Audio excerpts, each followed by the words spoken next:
Pozrieme si Project Prievidza, ako to tu vyzerá po tých výmrzačkách januárovo-februárových.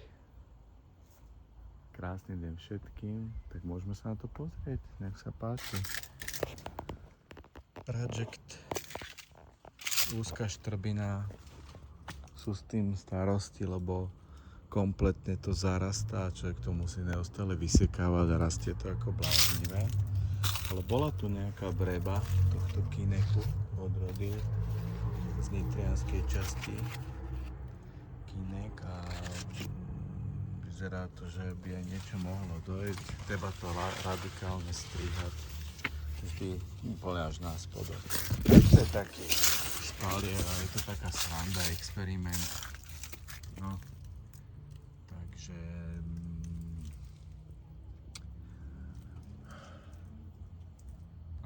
asi to nebudem v tom ďalej pokračovať, možno len takto zo srandy. Že pár plodov a možno len tento jeden kinek tu nechám. No. Tak sa pozrieme ďalej. Ďalej sa pozrieme rýchlo. Čo vidíme? Osborne Prolific od Martina Urbana. Krásne. Ešte nám nič nedozrieva. Ale krásne takýto strapčeky tu máme. No. Je pravidelne strihaný, samozrejme.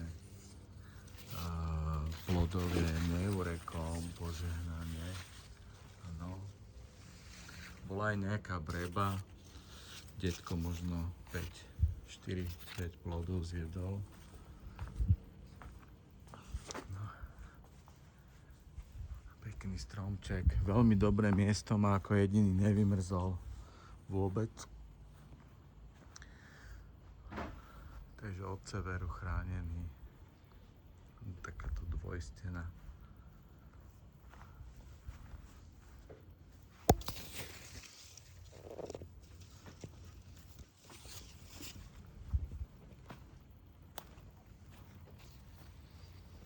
To nevieme, čo je.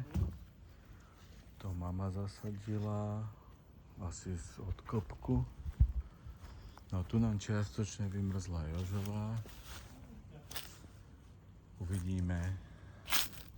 Takže bola zrezávaná v vymrznutej časti. Je to relatívne v tieni.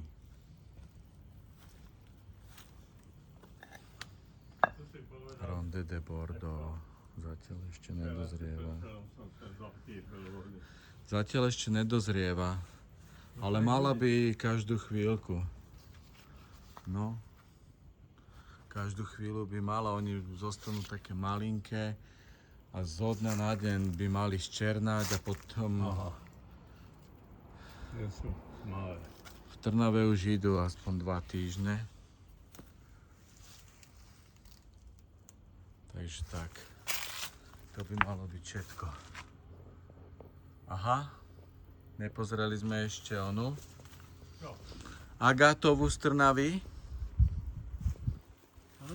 Agátovú. Tá tiež bola zrezávaná. Mačadlo sa tu vylihuje, tu je ten Osborne. Tu je bohatá úroda. No a Agátova bola vymrznutá, zostrihaná.